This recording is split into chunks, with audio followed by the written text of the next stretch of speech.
एक बार की बात है जब गौतम बुद्ध मगध राज्य के एक गांव में ठहरे हुए थे।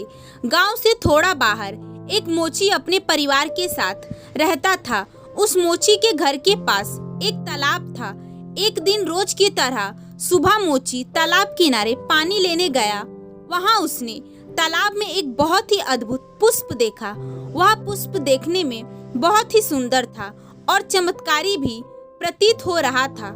मोची ने तुरंत ही अपनी पत्नी को बुलाया और वह पुष्प उसे दिखाया। मोची की पत्नी आध्यात्मिक और धर्म में आस्था रखने वाली थी। वह पुष्प को देखते ही समझ गई कि जरूर कल यहाँ से गौतम बुद्ध जी गुजरे होंगे। उन्हीं के प्रताप से यह पुष्प खिला है। पुष्प को चमत्कारिक मानकर मोची ने एक योजना बनाई। उसने अपनी योजना के बारे में पत्नी को बताया कि वह इस पुष्प को राजा को देगा और उनसे खूब सारी स्वर्ण मुद्राएं लेगा। उसकी पत्नी ने भी सोचा कि यह पुष्प उनके किसी काम का नहीं है, इसे राजा को ही दे दो, कम से कम कुछ कमाई तो होगी। पत्नी की सहमति के बाद मोची राजमहल की ओर निकल गया। राजमहल के रास्ते में उसे एक व्यापारी मिलता है।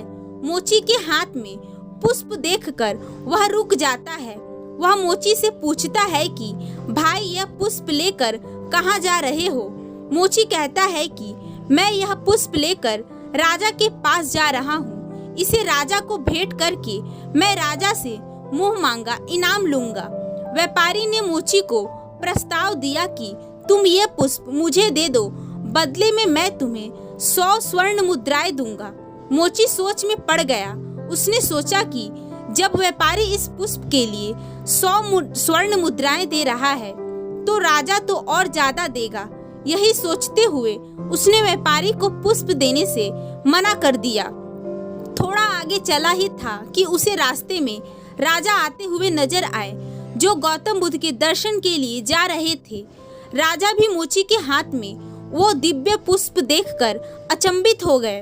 राजा ने मोची को पुष्प के बदले 1000 स्वर्ण मुद्राएं देने के लिए कहा।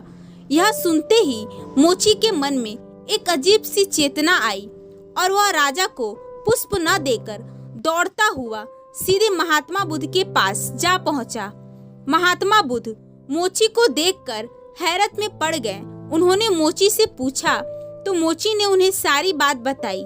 इसके बाद मोची ने वह पुष्प महात्मा गौतम बुद्ध के चरणों में अर्पित किया और उनसे कहा कि पहले तो मेरे मन में पुष्प को देखकर लालच आ गया था, लेकिन अब मैं समझ गया हूँ कि जिसकी छाया पड़ने से ही एक पुष्प इतना दिव्य हो गया हो, अगर उसकी शरण में मैं चला जाऊं तो मेरा जीवन भी धन्य हो जाएगा।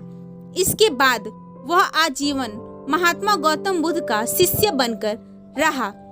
इस कहानी ने हमें सिखाया कि हमारी जिंदगी में हमें बहुत सी चीजें अपनी तरफ आकर्षित करती है, लेकिन हमें उनके लालच में ना फंसकर अपने ज्ञान का प्रयोग करके जीवन में सही राह को चुनना चाहिए।